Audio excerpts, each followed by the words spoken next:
In the Shadowlands, the infinite interconnected realms are controlled by one of four important and powerful groups: the Kyrians, Necrolords, Night Fae, and Venthyr. These groups, who call themselves Covenants, all have a part to play in upholding a trouble-free afterlife. Each of these will be introduced throughout the Shadowlands story, and once you hit max level, you will be able to pick a Covenant that you most enjoy, giving you access to a bunch of fun rewards such as movement abilities, class-specific abilities, unique transmogs, and more. With Covenants playing such a major role in the Shadowlands, let's have a look at everything we know. What exactly are Covenants? Well, like I mentioned earlier, they play a large part in upholding the Afterlife's ecosystem, but they are also in charge of the souls who arrive in the Shadowlands. The Arbiter judges the soul when it arrives and sends it to one of the Covenants to serve out their eternity. If a soul is deemed too vile or evil, they are instead sent to the Maw. When we arrive in the Shadowlands, however, we are not dead, so instead of being sent into a Covenant against our will, we get to choose one to align with. Each of these Covenants have an endgame campaign to complete. In Battle for Azeroth, we would either play the Alliance War campaign or the Horde one. Now, think of this as the same system, except now we get to choose between 4 stories, none of which are locked behind a faction choice. When we first arrive in the Shadowlands, we begin by escaping the Maw, after which we quest through 4 major zones which are controlled by one of the Covenants. In Bastion, we meet the Kyrians, in Maldraxxus we meet the Necrolords, in Ardenweald we meet the Night Fae, and in Revendreth we meet the Venthyr, who by all means are the superior Covenant. I cannot see myself picking anything else. When you quest through the Shadowlands for the first time, you will be forced to follow a linear path through the different zones, and only when you hit max level, you get to align yourself with a Covenant. However, when you play through the expansion again with an alt, you get to pick a Covenant right from the get-go, unlocking their endgame campaign, world quests, and rewards, letting you use it to level up instead of the core questing experience.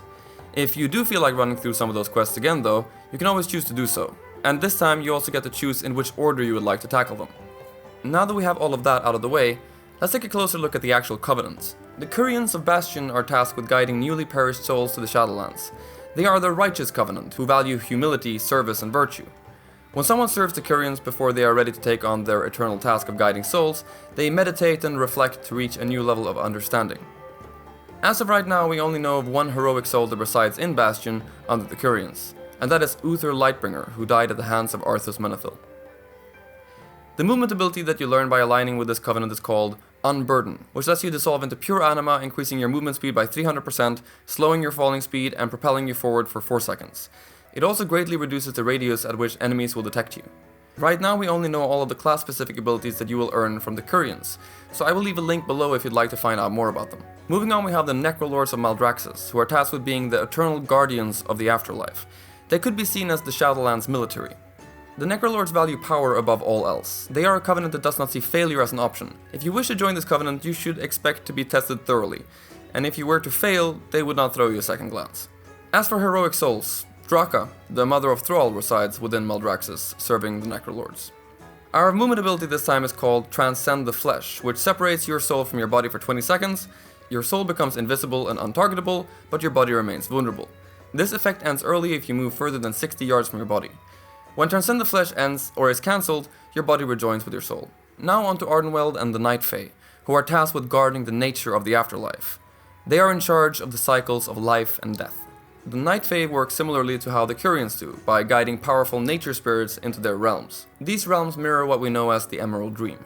The Night Fae's movement ability lets you turn into a spirit fox, increasing your movement speed by 30% and causing enemies to ignore you for 10 seconds. Now this description says spirit fox, however there seems to be at least 2 variations of this, which are the Glimmerfly and a stag. Saving the best for last, let's take a look at the Venthyr in their realm, Revendreth. The Venthyr are tasked with punishing unworthy souls. Souls that are not vile enough to be sent straight to the Maw, but souls that may have a glimmer of redemption.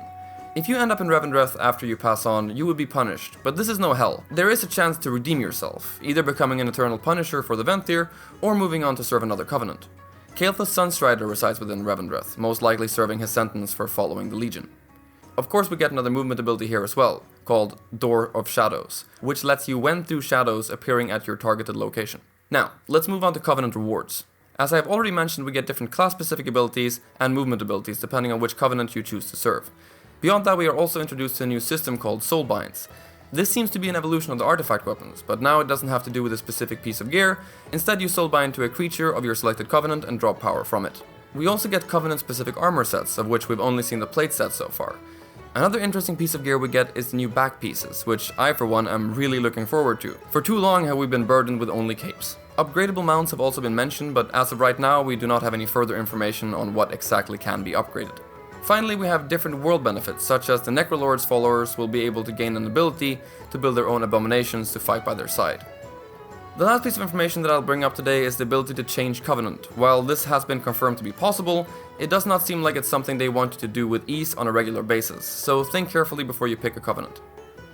All of this information will of course be updated as we get closer to launch, so I will of course be keeping you in the know. If you enjoyed this bit of WoW news, consider subscribing.